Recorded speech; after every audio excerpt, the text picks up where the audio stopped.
নারী এশিয়ান কাপে নিজেদের দ্বিতীয় ম্যাচে উত্তর কোরিয়ার কাছে ৫-০ গোলে হেরেছে বাংলাদেশ। লড়াই করলেও শেষ পর্যন্ত রক্ষণভাগের দুর্বলতা আসলে শেষ পর্যন্ত ম্যাচটি হাতছাড়া হয়েছে বাংলাদেশের। এখন পর্যন্ত বাংলাদেশ পরের ম্যাচের দিকে তাকিয়ে থাকবে এবং আসরে টিকে থাকার জন্য সর্বোচ্চটা দিয়ে লড়ার চেষ্টা করবে। দুর্দান্ত ক্লিয়ারেন্স এবং এরই সাথে এ হার মাথা নোয়াবার হার নয়, এ হার শুধুই শিক্ষার। ভিডিও রেফারি বাতিল করল উত্তর কোরিয়ার ৩টি গোল, ৩১টি শটের ১১টি অন টার্গেট। বিপরীতে বাংলাদেশের সংখ্যাটা ছিল ০। ডিপিআর কোরিয়ার বক্সের ভেতরে প্রথমার্ধে একবারও পায়ে বল পায়নি ঋতুপর্ণারা। পরিসংখ্যান বলে দেয় ম্যাচের পুরোটা জুড়েই ছিল উত্তর কোরিয়ার দাপট, তবে বাংলাদেশের পুরোটা জুড়েই ছিল ভাগ্য ও গোলকিপার মিলি আক্তার।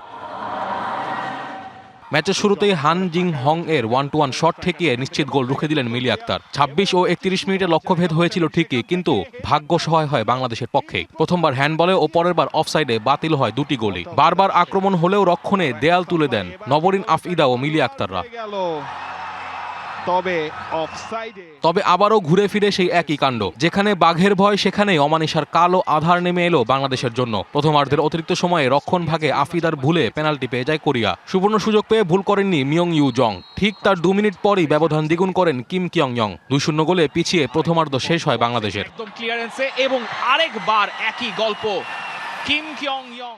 দ্বিতীয়ার্ধে যদিও র্যাঙ্কিংয়ে ৯ থাকা দলের সাথে ১২২ নম্বর দলের পার্থক্যটা বুঝিয়ে দেয় কোরিয়া। ৬৩ ও ৬৪ মিনিটে পরপর গোল করে ব্যবধান ৪-০ করেন কিম কিয়ং ইয়ং ও চা উন-ইয়ং। ম্যাচের শেষ মিনিটে কিম হাই-ইয়ং এর হেডারে ৫-০ গোলে শেষ হয় বাংলাদেশের ম্যাচ।